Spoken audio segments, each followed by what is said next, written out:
Let's try this again. I'm Allison. I'm the woman who was scammed by her wedding photographer for an engagement shoot, not for my wedding day, thank goodness. We finally reached a resolution the other day, so I'm giving you an update as to what happened. If you haven't seen the first two videos, then go check those out. They will provide a lot of context. We had our engagement shoot in October. I made that first video 4 weeks after our engagement shoot. She said she would deliver photos within 1 week. We also had a clause in our contract saying that she would respond to any attempts of communication within 2 business days. She did not do that. We had tried to get in touch with her multiple times because we didn't get our photos when she said we would. We texted, we emailed, and we called, for those of you who think I didn't call, and she did not respond to us. 2 weeks later, 6 weeks after our engagement shoot, I posted an update. At this point, we still had not heard from her. We had tried again to get in contact with her. And because it had now been 6 weeks and we had no idea what was going on, and her business was showing that it was temporarily closed, my fiance decided to file a chargeback to his credit card and also open a dispute with PayPal. And we asked both of them if we should do one or the other, but they said, no, you can do both at the same time. We'll figure it out. However, at the same time, both of those videos went viral. And because of that, a few things happened. Number one, we heard from her. This was thanks to my video getting posted in a Minnesota photographer's Facebook page. And all of these Minnesota photographers reaching out to me saying that they're so sorry this was happening. They were giving me recommendations for other photographers in the Twin Cities area. And I had a couple people reach out and be like, hey, I think I know who you're talking about. And they said they were reaching out to her to see what was up. One person let me know that she had received a lot of messages from people in the community, and she said she was fine and was just overwhelmed by all of these messages. But she emailed us, she apologized, she delivered the photos. In this email, she also asked if we still wanted her to be our wedding photographer. And the answer to that was no.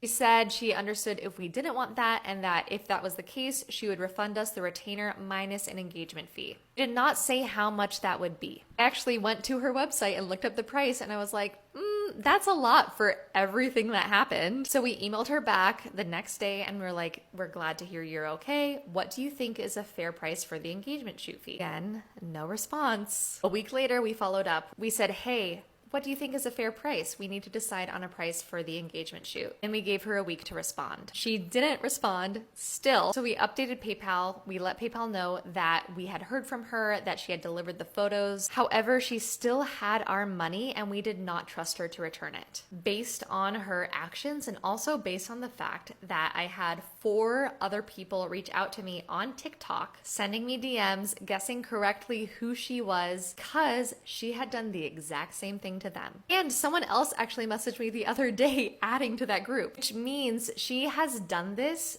to at least 7 people over the course of the last year. This is clearly a pattern. She has withheld photos and or money to the point where multiple people have had to either hire lawyers, file police reports, or report her to the Minnesota Attorney General. So we didn't trust her. We let PayPal know that. When you dispute with PayPal, the other person has to acknowledge and respond to the dispute, which she did because PayPal let us know that she responded. And yet she still did not respond to our emails. So with all the information we provided, which is all the information we had, PayPal ruled in our favor, closed the case, and refunded us the full $1,300. Unfortunately, some of these other women I've been chatting with, some of them have not received their money back.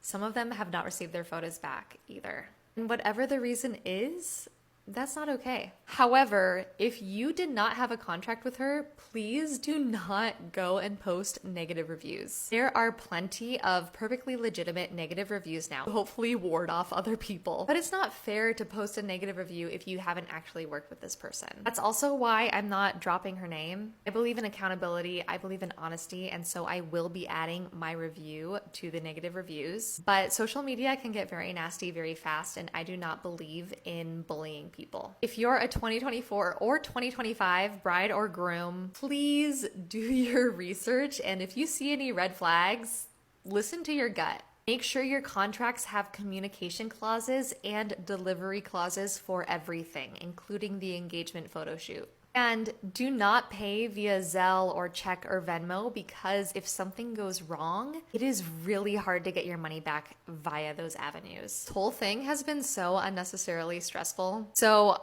I'm planning for this to be the last video. I can get back to making content about personal finance, like budgeting and saving money and how finance impacts our lives. So please stick around if you're interested in that. And let's start 2024 off on the right foot.